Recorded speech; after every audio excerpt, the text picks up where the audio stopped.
Assalamu alaikum.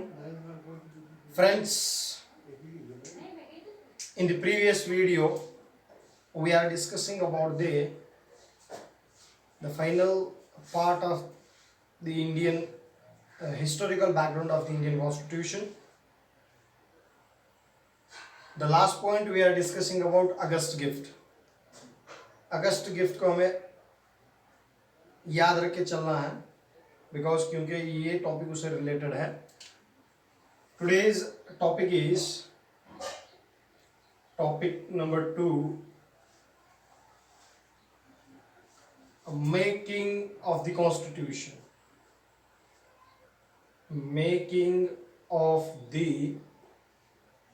Constitution.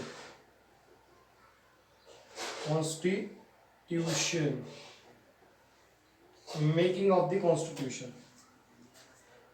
So how can frame our constitution? So we are studying in this part. Okay, मैंने आपको बोला था कि अगस्त gift आया, एक उम्मीद लेकर आया. पिछले वीडियो में मैं उसके बारे में बताया हूँ. वीडियो स्टार्ट करने से पहले एक बात आपको ध्यान दिलाना चाहता हूँ कि चैनल को लाइक, शेयर एंड सब्सक्राइब करना मत भूलिए और ज़्यादा से ज़्यादा हमारे अपडेट्स लेने के लिए क्या है, बेल आइकॉन को क्लिक करना है. तो आज की वीडियो में मेकिंग ऑफ द कॉन्स्टिट्यूशन पढ़ना है. तो मैं एक नॉर्मल थिंकिंग आपको सोचना है. यहाँ पर अगस्त गिफ्ट क्या ऑफर करते हैं? August gift offers to Indians if Indians participate in the if Indians supported to British in the Second World War, they give the permission to create a constituent assembly. Okay, first of all we think about it. इसे सोचना है क्या है. Constituent assembly 1940 के अंदर ही concept आया क्या constitution के बारे में? 1940 के अंदर. तो वो कॉन्स्टिट्यूशन के कॉन्सेप्ट के बारे में देखना है हमें. In the year of 1922 M के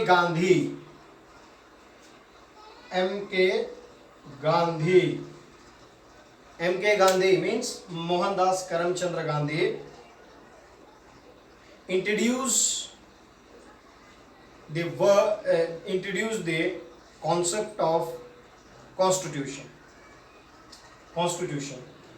After that, in the year of 1934, M.N. Roy, Manvendra नाथ रॉय, नाम लिख लो पूरा इसे,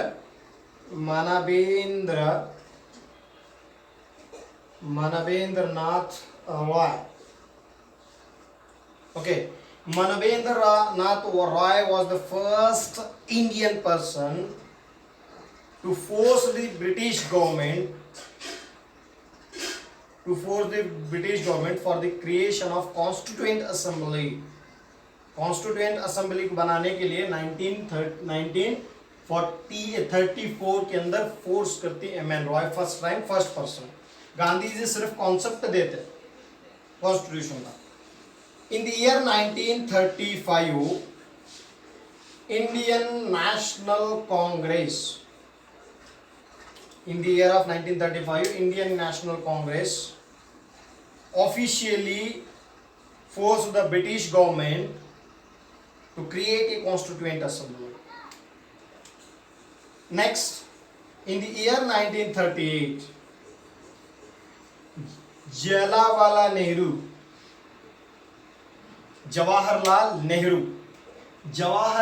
Nehru said the British government, our constituent assembly only consists of the Indians only. तो हमारा जो कॉन्स्टिट्यूएंट असेंबली है, जो कॉन्स्टिट्यूशन बनाने के लिए जो कॉन्स्टिट्यूएंट असेंबली बनाने के बाद जो हमें कर रहे हैं, उसके अंदर सिर्फ इंडियन रिप्रेजेंटेटिव्स रहना, दूसरे कोई नहीं.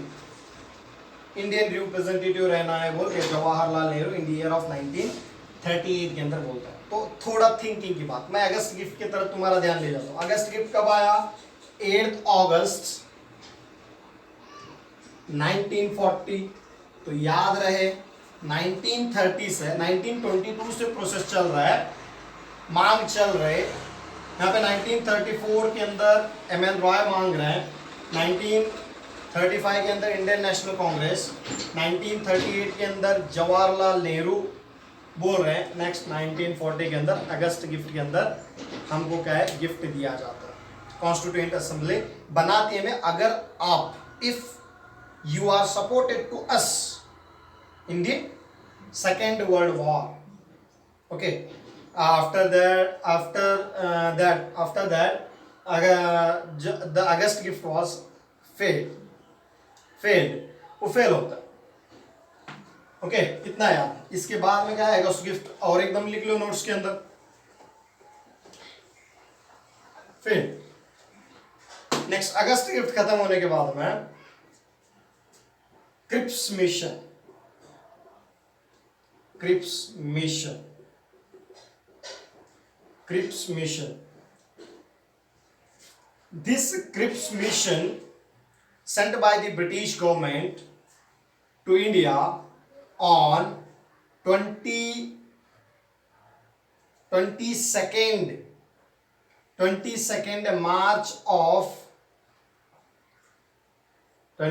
March of 1942। 1942।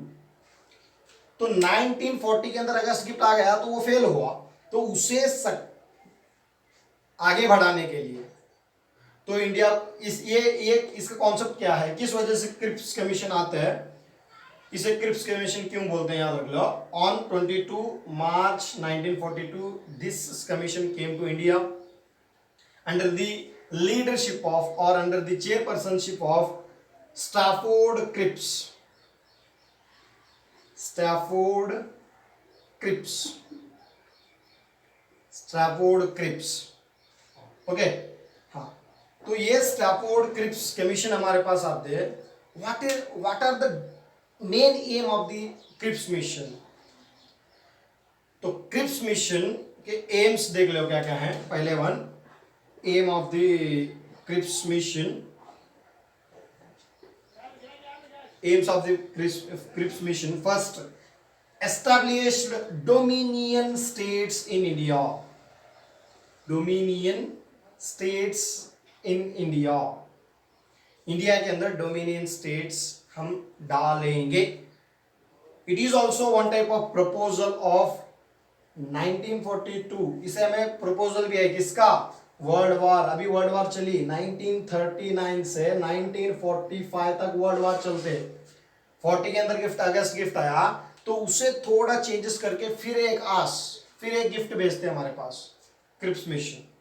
डोमिनियन स्टेटस दो, कॉन्स्टिट्यूएंट असेंबली बनाने के लिए दे दो, constituent assembly, constituent assembly, creation of constituent assembly. Okay, but one condition, this Cripps mission was effect after the second world war. तो इसकी एक खामी क्या थी, ये सेकेंड वर्ल्ड वॉर के बाद में इफेक्ट में आने वाला है। Therefore, Gandhiji said it is a post-dated check. M.K. Gandhi said to Cripps mission as post-dated check. Post-dated check.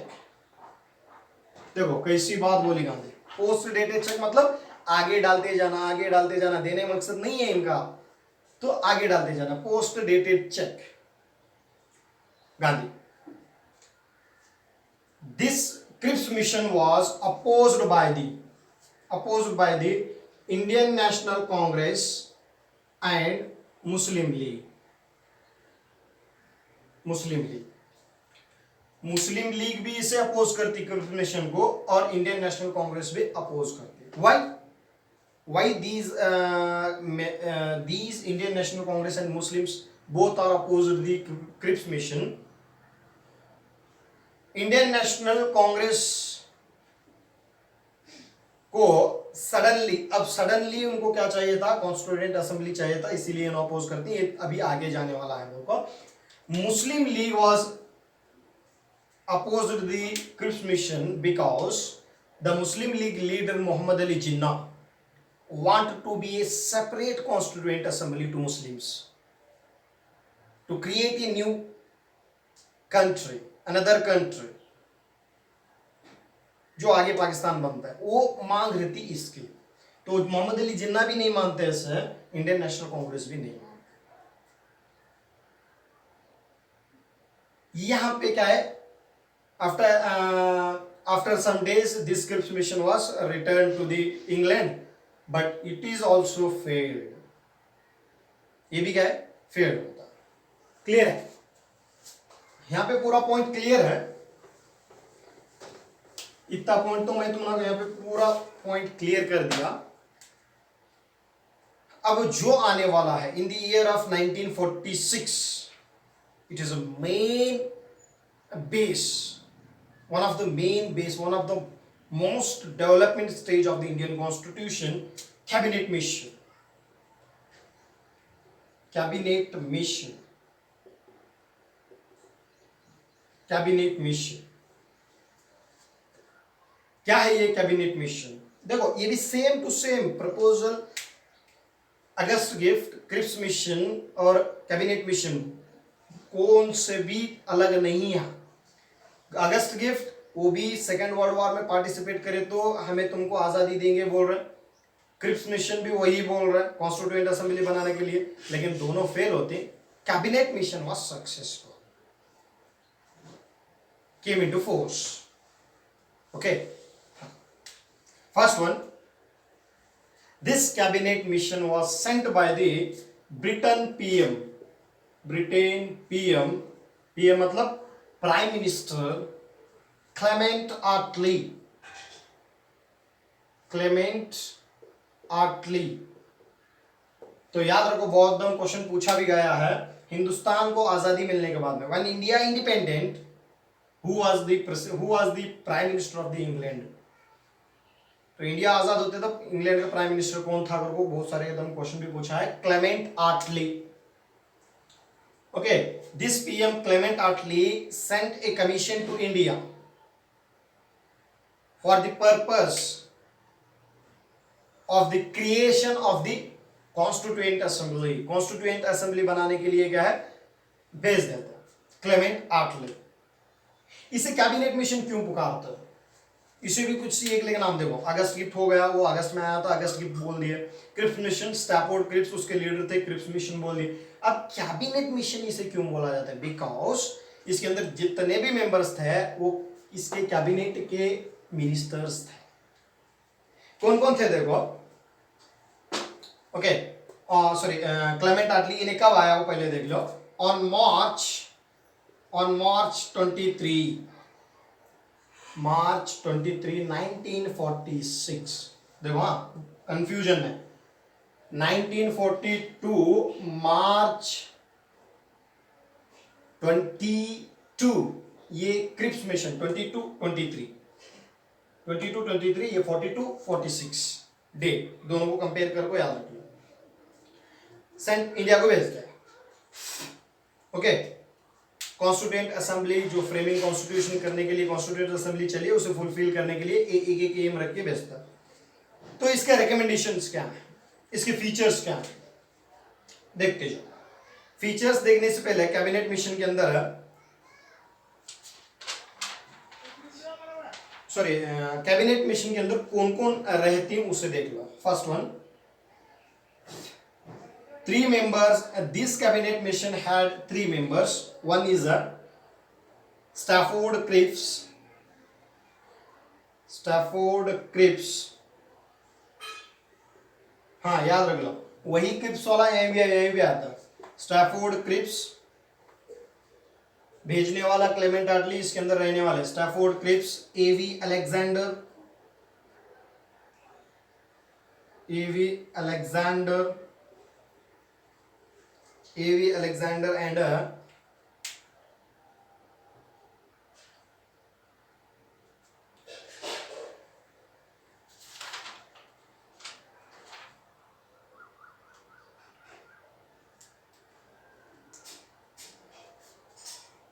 okay, AV Alexander.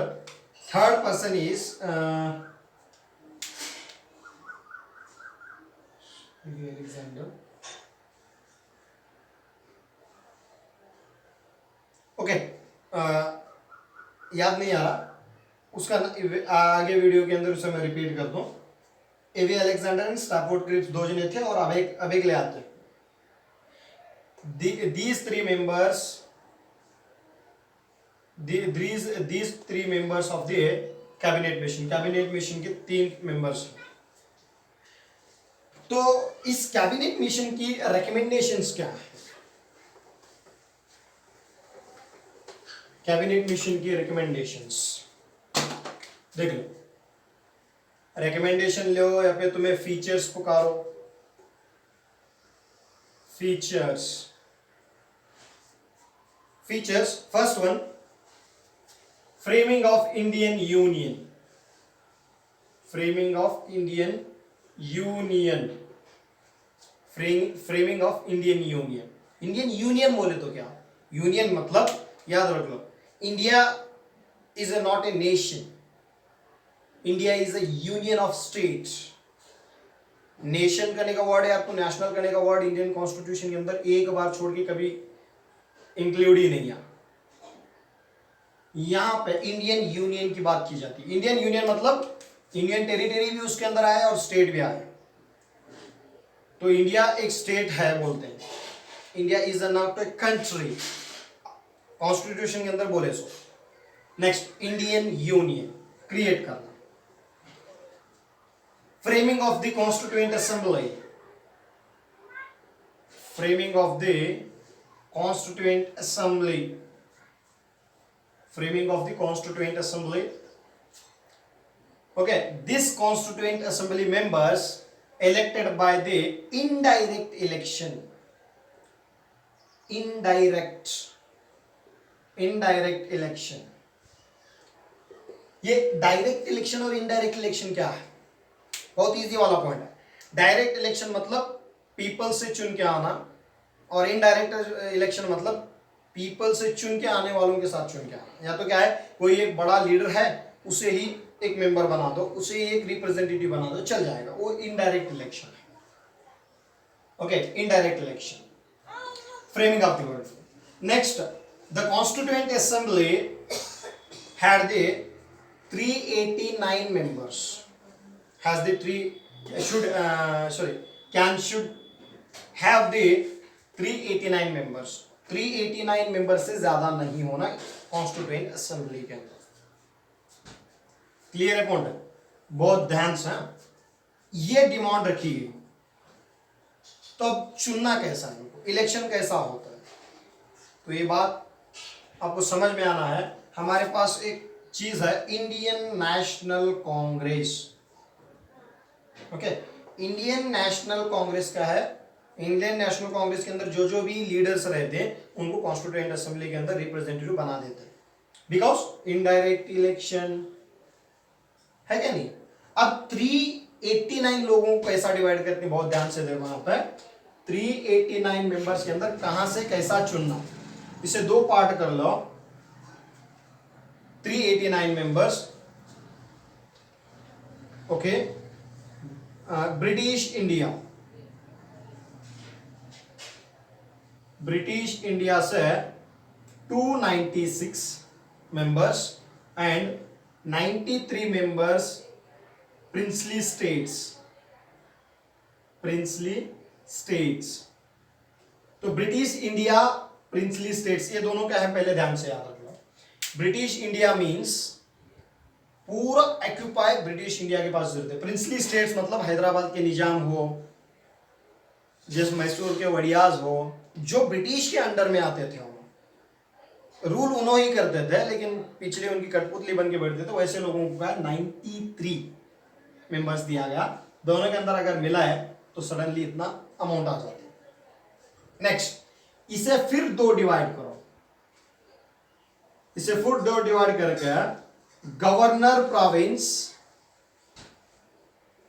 Governor province, governor province से 292 and commissioner province, commissioner province, commissioner province से 4 लोग, तो commissioner province से 4 लोग British government से। तो ऐसा क्यों ब्रिटिश इंडिया के अंदर इन्होंने डिवाइड करे थे बोलेगा तो आप, these place are most important, ये प्लेसेस बहुत इंपॉर्टेंट थे। जैसा कि अंदर इसके अंदर कौन से 4 लिख ले छोड़ो। First one Delhi, second one Ajmer, Ajmer of Rajasthan, third one Coorg, Coorg जिसे हमें कोडागु पुकारते हैं, कोडागु पहले कुर्ग कहा जाता था, Coorg of Karnataka, and fourth one Balochistan, Balochistan, Balochistan of Pakistan, Pakistan की बलूचिस्तान। यहां पे 4 रिप्रेजेंटेटिव लेना इन्हीं प्लेसेस से, और 292 लोगों को, जो 292 मेंबर्स हैं, these members are elected by the governor provinces by British government. Next one, these 93 members elected by the kings. ऐसा करके तुम्हें चुन के आना बोल को कंपल्सरी कैबिनेट मिशन के अंदर बताया जाता है। इंडियन यूनियन फ्रेम करो, framing of the constituent assembly, indirect election करो, और कॉन्स्टिट्यूएंट असेंबली के अंदर 389 मेंबर्स हो, और उन 389 मेंबर्स को ऐसा इलेक्ट करना। ये क्या है, इंडियन नेशनल कांग्रेस के कॉन्स्टिट्यूएंट असेंबली की क्या है, मेंबर्स की बात अब रहे। अब देखो, अब सीधा जाएंगे हमें कॉन्स्टिट्यूएंट असेंबली।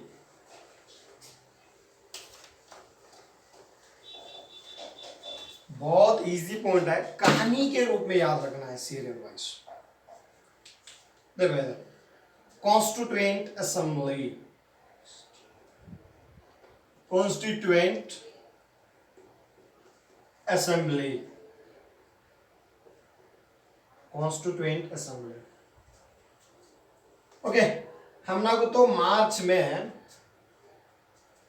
वेबसाइट हेडिंग एक डाले अब एक इलेक्शन, मार्च 23 कैबिनेट मिशन आई और 389 लोगों को कॉन्स्टिट्यूएंट असेंबली तुम्हें बना सकती है बोल के परमिशन देके चले गए। But another point of cabinet mission, this cabinet mission was rejected the demand of the separate Pakistan. ये एक पॉइंट बहुत इंपॉर्टेंट है, सेपरेट पाकिस्तान की डिमांड को रिजेक्ट करते कैबिनेट मिशन। उसके बाद में मोहम्मद अली जिन्ना को दूसरा रास्ता नहीं रहता, उन्होंने क्या है कॉन्स्टिट्यूएंट असेंबली में थोड़े दिन तक क्या है पार्टिसिपेट करते। बाद में हालांकि उनके कॉन्स्टिट्यूएंट असेंबली अलग बनते, क्लियर है।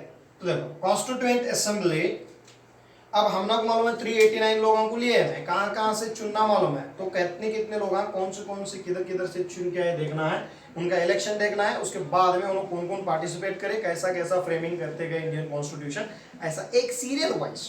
देखो अभी तक पूरे लॉज है, हर लॉज के अंदर एक एक कैपेसिटी थी।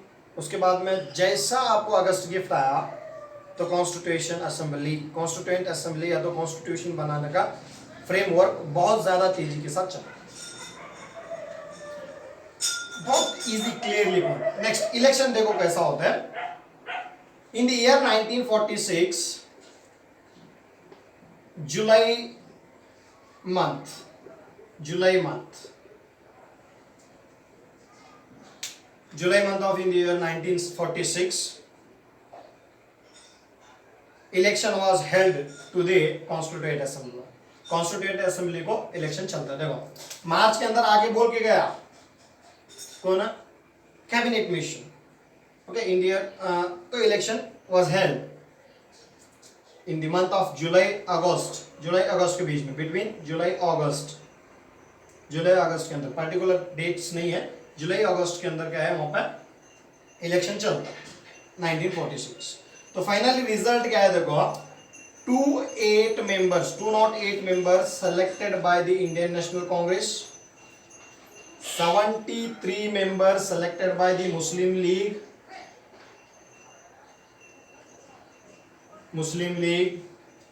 next one 15 members are others, others मतलब इंडिपेंडेंट पार्टीज। ये इंडियन नेशनल कांग्रेस पार्टी है, ये मुस्लिम लीग पार्टी है, जैसा कि बीजेपी एंड कांग्रेस थी, है क्या नहीं। ये तो कांग्रेस पहले से भी है इंडियन नेशनल कांग्रेस, उसके साथ मुस्लिम लीग थी, तो दोनों जने की तरफ से ऐसा ऐसा चुन गया।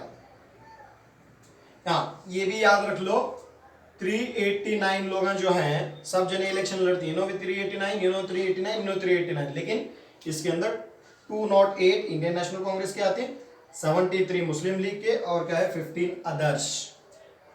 इलेक्शन हुआ, कॉन्स्टिट्यूएंट असेंबली बनी, क्लियर है। But one main important point यहां पे लिख लो इलेक्शन के अंदर, Gandhi and Mohammad Ali Jinnah cannot be participate in the constituent assembly, cannot be participate in the constituent assembly। Mohammad Ali Jinnah and Mohammad Ali Jinnah and Mahatma Gandhi ji, MK Gandhi, both are not participate in the constituent assembly। Gandhi क्या बोलते हैं, मैंने इंडियन नेशनल कांग्रेस को जिम्मेदारी दे दी है कि वो कॉन्स्टिट्यूएंट बनाए, तो मुस्लिम लीग जिन्ना क्या बोलते रहते, नहीं हमको सेपरेट कॉन्स्टिट्यूएंट असेंबली चाहिए, जब तक हम कॉन्स्टिट्यूएंट असेंबली में नहीं पार्टिसिपेट करेंगे। तो यू नो कॉन्स्टिट्यूएंट असेंबली में लास्ट तक, कॉन्स्टिट्यूशन बने तक भी यू नो कॉन्स्टिट्यूएंट असेंबली में या तो कॉन्स्टिट्यूशन बनाने में यू नो हाथ नहीं डालता। Okay next, when India divided into two countries, the constituent assembly numbers are 299। India जब डिवाइड होते 299 लोग हैं, सिर्फ 3 of 389 के अंदर 299 लोग क्या है कॉन्स्टिट्यूएंट असेंबली में बनते हैं। ये कॉन्स्टिट्यूएंट असेंबली का इलेक्शन। अब इलेक्शन बना तो ऐसे कौन से थोपड़े हैं, ऐसे कौन से जो चेहरे हैं, faces which they participate in the constituent assembly। constituent assembly में पार्टिसिपेट करने वाले फेमस कम्युनिटी के, वेरियस कम्युनिटी के रिप्रेजेंटेटिव्स कौन है। फर्स्ट वन लिख लो, representatives of heading,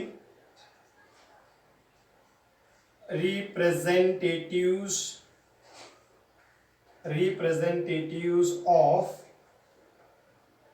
various communities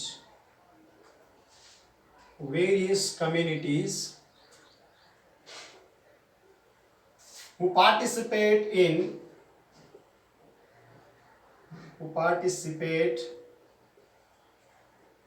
in constituent assembly। तो देखो हर एक की एक खासियत है, हर एक लेके इंसान की एक खासियत है। इतना बोल के क्या है यहाँ पे वीडियो एंड करेंगे। तो कौन कौन थे देखो वहां पर, कौन सी कम्युनिटी है और कौन कौन। फर्स्ट वन, एक एक कम्युनिटी के नाम देखते जाएंगे हमें। Anglo Indians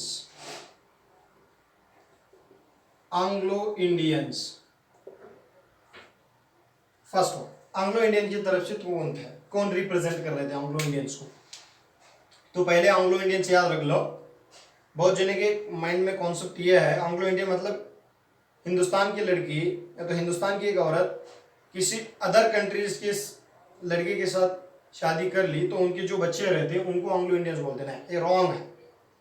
only British man, India की अगर कोई लड़की है जो ब्रिटिश लड़के के साथ शादी करती तो उन्होंने एंग्लो इंडियन नहीं है, उनके बच्चे एंग्लो इंडियन होते हैं, ये याद रखो। तो एंग्लो इंडियन फ्रैंक एंथोनी, कौन थे, Frank Anthony, Anglo Indians. English थे, इंग्लिश रिप्रेजेंटेटिव कर रहे थे। अब schedule caste, Schedule caste. Schedule caste, the most important leader and the father of the Indian Constitution, Dr. B.R. Ambedkar. Dr. B.R. Ambedkar. Ambedkar. Schedule caste. Third one, communists. Communists. Somnath Lahiri. Somnath Lahiri communist की तरफ से. अब Christians ले लो. Fourth one, Christians. Christian से 3 लोग participate करते हैं. S C. Mukherjee, S C. Mukherjee, S C. Mukherjee, John Mathai, John Mathai and Rajkumari Amrit Kaur. राजकुमारी अमृता कौर बहुत फेमस है. यहाँ सब लोग हैं. डॉक्टर बी आर अम्बेडकर के बारे में तो आपको जानते हैं. S C. Mukherjee, next John Mathai, he was the first railway minister of India. Next, she was the first cabinet level minister, cabinet minister of India, Shrimati Rajkumari Amrit Kaur. Okay, fifth one, Sikh समुदाय, Sikh community से 3 लोग. सरदार बलदेव सिंह,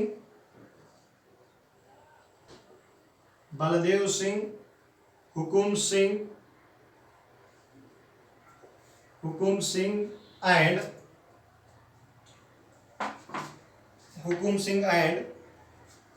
लास्ट में ओजवल Singh.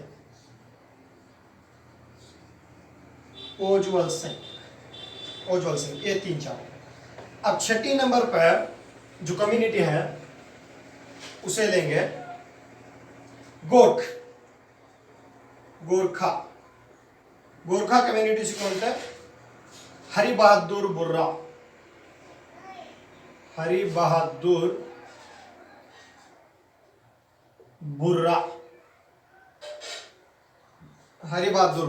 Next, Muslim community Ismail Khan,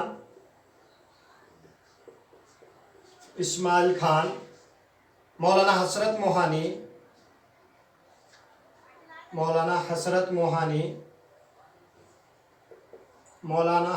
Mohani. Next, अब एक main importance है कुत्सिन्ना अजुल्ला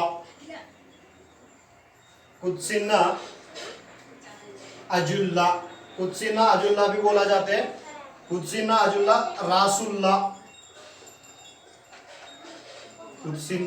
रासुल्ला. Bracket में लिख लो, सादुल्ला के नाम से भी जाना जाता है इनको. तो अलग अलग बुक्स के अंदर अलग अलग नाम, करेक्ट फ्लुएंस नहीं निकलता, तो इसीलिए यहाँ पे ये चीज. पार्टिसिपेट अलग अलग कम्युनिटी से. अब कर्नाटक से कितने लोग रिप्रेजेंट कर रहे थे और कितने वुमेन्स इसके अंदर पार्टिसिपेट कर रहे हैं वो कल की वीडियो में देखेंगे. छोटा देखेंगे, लेकिन फास्ट नहीं है गाड़ी. अगर फास्ट होती तो आधे घंटे में आराम से एक टॉपिक खत्म हो जाता. बहुत डीपली, आराम से, बहुत अच्छे तरह से सोचना है. यहाँ पे सोच की कहानी है, पढ़ने की जरूरत तो नहीं है, सोच की कहानी है. एक को एक रिलेट करो. अगस्त के Cripps mission, cabinet mission, 3 mission तो कंप्लीट हुए आज. उसके बाद में कॉन्स्टिट्यूशन बोल के जो वर्ड है, कॉन्सेप्ट कौन देते हैं, वो कैसा डेवलप हुआ, तो कॉन्स्टिट्यूएंट असेंबली का इलेक्शन कैसा चला. तो ये जो चीज़ें हैं एक को एक रिलेट करते गए तो करेक्ट टू करेक्ट पूरे माइंड में बैठते गए. एक ऐसा याद करना, अगर एडवांस याद सोच लिए तो नहीं याद होगा. तो ज़्यादा वक्त ना लेते हुए ये बात बोलूँगा, तो पढ़ना तो हक है, ज़रूरी है, नहीं पढ़ोगे तो पछताओगे। ओके, नोट्स बनाओ। ये इतने डीप क्वेश्चंस नोट्स हैं, तुम्हें आराम सिर्फ PSI KS के तकबे प्रीलिम्स आराम से पास करते हैं। ओके, ये इंग्लिश मीडियम वालों के लिए, थोड़ा बहुत हिंदी, बिकॉज क्योंकि बहुत सारे लोगों को, हिंदी वालों को भी हेल्प हो जाएगा और इंग्लिश वालों को भी। शुक्रिया, दुआ कीजिए और मेरे चैनल को सब्सक्राइब करना मत भूलिए। आगे तक पहुंचाइए अपने दोस्तों को। शुक्रिया, अल्लाह हाफिज़।